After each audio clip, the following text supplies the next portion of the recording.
माता दी दोस्तों, आप सभी का स्वागत है हमारे यूट्यूब चैनल में।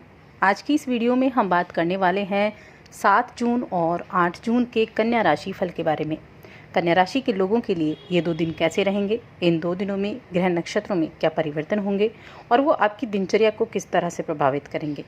इन दिनों में आपके करियर में, आपकी नौकरी में, व्यापार में, आपके बिजनेस, आपकी दुकान, पारिवारिक जीवन, दाम्पत्य जीवन, प्रेम जीवन, शिक्षा, स्वास्थ्य, ये सब चीज़ें कैसी रहेंगी, सब कुछ जानेंगे विस्तार से।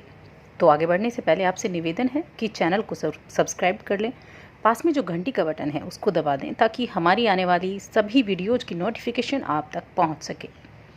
चलिए जान लेते हैं इन 2 दिनों में क्या तिथि है, नक्षत्र है, क्या योग बन रहे हैं। तो देखिए 7 जून कृष्ण पक्ष की द्वितीय तिथि है। मूल नक्षत्र रहेगा दोपहर 2:11 तक। उसके बाद में पूर्वाषाढ़ा नक्षत्र लग जाएगा, शुभ नाम का योग बनेगा। इस दिन सूर्य वृषभ राशि में है, रोहिणी नक्षत्र में, ये सुबह तक रहेंगे रोहिणी नक्षत्र में। उसके बाद मृगशिरा नक्षत्र में चले जाएंगे। सूर्य का नक्षत्र का परिवर्तन भी बहुत अहम होता है। अभी रोहिणी नक्षत्र में थे सूर्य, तो ये नौतपा चल रहा था, सबसे अधिक गर्मी वाला ये समय माना जाता है। अभी ये रोहिणी नक्षत्र से निकलकर मृगशिरा नक्षत्र में आ जाएंगे और चंद्रमा जो है वो धनु राशि में रहेंगे। इस दिन का जो अभिजीत मुहूर्त है वो है सुबह 11:52 से दोपहर 12:48 तक।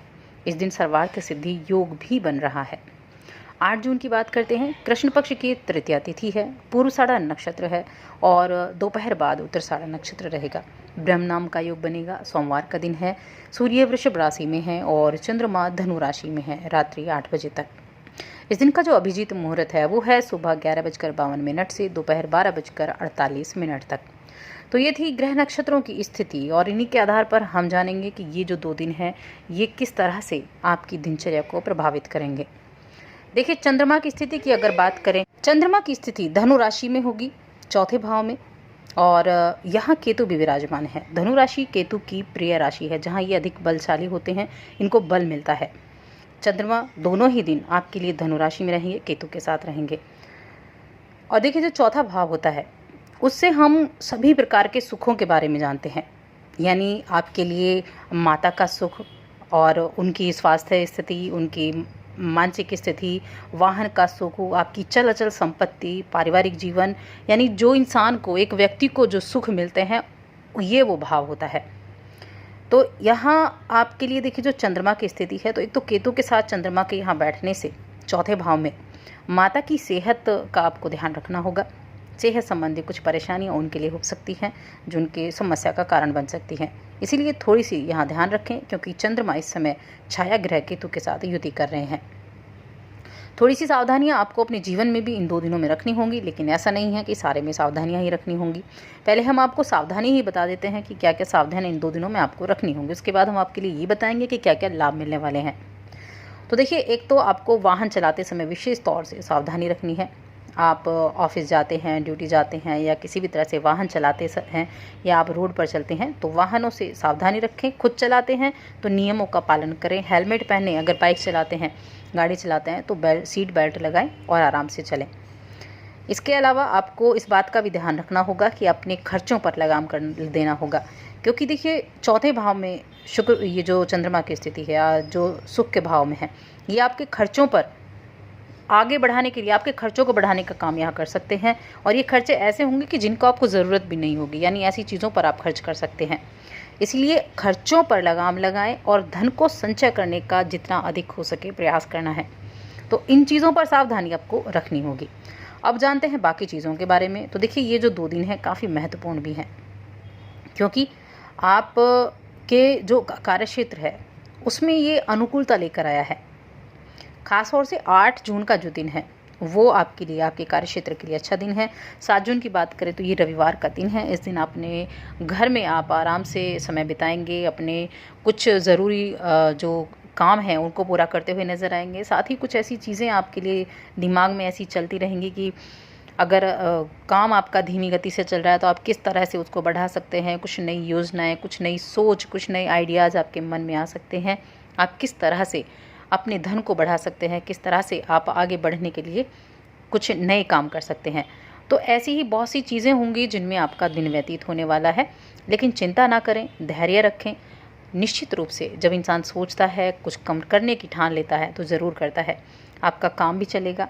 दुकान करने वाले लोगों की अगर बात करें तो उनके लिए ये समय अच्छा रहेगा। जो डेली इनकम वाले लोग होते हैं उनके लिए यहाँ उनकी इनकम में तरक्की होने का योग है, यानी इनकम में बढ़ोतरी होने का योग है। दुकानदारी करते हैं तो वो आपकी अच्छी चलने वाली है दोनों ही दिनों में। तो कार्य क्षेत्र में देखिए आप अच्छा काम दिखाएंगे, लेकिन ऐसा हो सकता है कि उसका रिजल्ट आपको ना मिले, तो रिजल्ट की चिंता बिल्कुल ना करें, बस अपने काम पर आपको ध्यान देना है। काम अच्छा होगा, आप आगे बढ़ते जाएंगे और निश्चित रूप से उसका लाभ भी मिलेगा। ये समय आप अपने रुके हुए कामों को पूरा करने की तरफ भी प्रेरित रहेंगे, खासतौर से उन कामों को जो काम आपको करने थे और किसी वजह से आप कर नहीं पाए थे, या हो सकता है अपने ऑफिस में आपको अपने अधिकारियों की स्वीकृति चाहिए थी, उनकी रजामंदी चाहिए थी काम करने के लिए, तो उन कामों को आप ये पूरा करने की तरफ बढ़ सकते हैं। अपनी पूरी ऊर्जा का आप यहाँ परिचय देंगे, जान पहचान का प्रयोग करके जितना जल्दी हो सके अपने काम को करवाने की कोशिश करेंगे।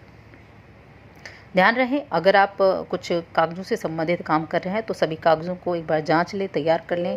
कागज़ों को तैयार करना आपके लिए अच्छा रहेगा, जिससे जो परेशानियां हैं वो ख़त्म होती हुई दिखाई देंगी। इस समय ऐसा भी हो सकता है कि आपके कार्यस्थल पर जोर शोर से कुछ अफवाहें फैलती हुई नजर आए, तो किसी भी तरह की अफवाह पर ध्यान नहीं देना है, चाहे वो अफवाहें आपके बारे में हो या ना हो। आपको अपना ध्यान काम से नहीं हटाना है, बेकार की चीज़ों में नहीं लगाना है। इससे एक तो व्यावसायिक छवि खराब होगी, और अगर आप अपने काम से जुड़े रहेंगे तो आपकी छवि सुधरेगी। इसीलिए अपनी काम की तरफ ही ध्यान दें, खुद ब खुद सब कुछ ठीक हो जाएगा, चिंता बिल्कुल भी करने की ज़रूरत नहीं है। अगर आपके पास कुछ जमा पूंजी है तो उस जमा पूंजी के रखरखाव को करने के लिए आपको कुछ ठोस योजनाएं बनानी होंगी, कुछ निवेश की योजनाएं बनानी होंगी। देखिए, सबसे बड़ी जो चीज़, अगर आपके पास कुछ संपत्ति है, कुछ धन है आपके पास, तो उसे आप निवेश करें। निवेश जो होता है वो आपके धन को बढ़ाने का काम करता है। पैसे से पैसा कमाने के बारे में सोचें। आपके पास निवेश करने के कई सारे विकल्प हो सकते हैं, तो उनसे जो थोड़ी इनकम भी जनरेट होती है, जो थोड़ी इनकम भी होती है, वो आपको एक बड़ी इनकम की तरफ ले जाती है आगे आने वाले कुछ सालों में। इसीलिए कभी भी पैसे को आप ऐसे ही ना रखें, उसको इन्वेस्ट करते रहें साथ साथ में। तो ये समय आपके लिए ऐसी ही चीज़ों में कुछ काम करने का दिन होगा, और खर्च पर ज़रूर आपको थोड़ा लगाम लगानी होगी। थोड़ा देर से ही सही, लेकिन कमाई ज़रूर होगी। यानी ये अच्छे दिन आपके लिए रहने वाले हैं। बेशक इन दिनों में आपको अपने मुँह मुताबिक, मन मुताबिक आपको कुछ आय ना मिले, लेकिन फिर भी ये दिन अच्छे रहेंगे। प्रेम जीवन की अगर हम बात करें तो जिन लोगों के पार्टनर दूर रहते हैं उनकी आश्चर्यजनक रूप से मुलाकात हो सकती है।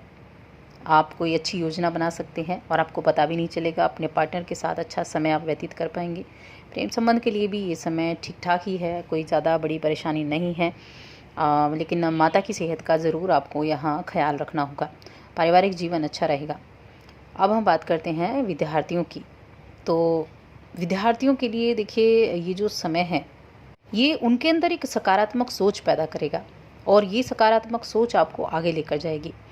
और ख़ास तौर से जो हायर एजुकेशन वाले बच्चे हैं उनके लिए काफ़ी अच्छा है।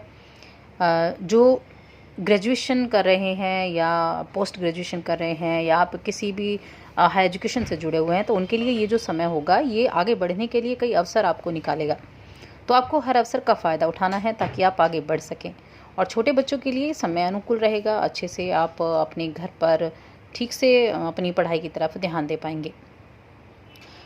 इसके अलावा देखिए, दोनों ही दिन संतुष्टि भरे दिन रहेंगे। संतुष्ट रहना भी एक बहुत बड़ी बात होती है, तो आप संतुष्टि का अनुभव करेंगे, परिवार की सुंदरता को पहचानेंगे, और उनके द्वारा दिया गया सहयोग आपके दिल को छू लेगा। तो ये समय आपके लिए काफ़ी अच्छा है, और इस समय आप काफ़ी शालीन ढंग से इन दिनों को बिताने वाले हैं। और देखिए, जिन लोगों जो जातक ग्राफिक डिज़ाइनिंग के क्षेत्र से जुड़े हुए हैं, तो उनके लिए ये जो समय है ये काफ़ी अच्छा रहने वाला है। ख़ासतौर से 8 जून का जो दिन है ये बहुत ही कुछ नए अवसर आपको दे सकता है। अब बात करते हैं आपके स्वास्थ्य की। तो देखिए, अपने स्वास्थ्य का आपको ज़रूर ध्यान रखना है, और अगर सांस से जुड़ी हुई परेशानी है, आपको सांस से संबंधित आपको परेशानियां हैं, तो आपकी परेशानी दूर होती हुई दिखाई देगी। लेकिन आपको वाहन सावधानी पूर्वक ही चलाना है, इस बात का आपको ज़रूर ध्यान रखना होगा। अब बात करते हैं उपाय की। तो देखिए, आपको क्या उपाय करना है। आपको पक्षियों के लिए या तो बाजरा रखना है, या आप थोड़ा पानी रखें और बाजरा रखें, या फिर आपको काले कुत्ते को बिस्किट खिलाएं या रोटी आप खिलाएं, दोनों ही दें, क्योंकि यहाँ चंद्रमा केतु के साथ विराजमान है, केतु के साथ युति कर रहे हैं, इसलिए ये उपाय आपके लिए सर्वश्रेष्ठ रहेंगे। तो दोस्तों, और अधिक ऐसी जानकारियों के लिए चैनल को सब्सक्राइब कर लें, वीडियो को लाइक और शेयर करना बिल्कुल भी ना भूलें।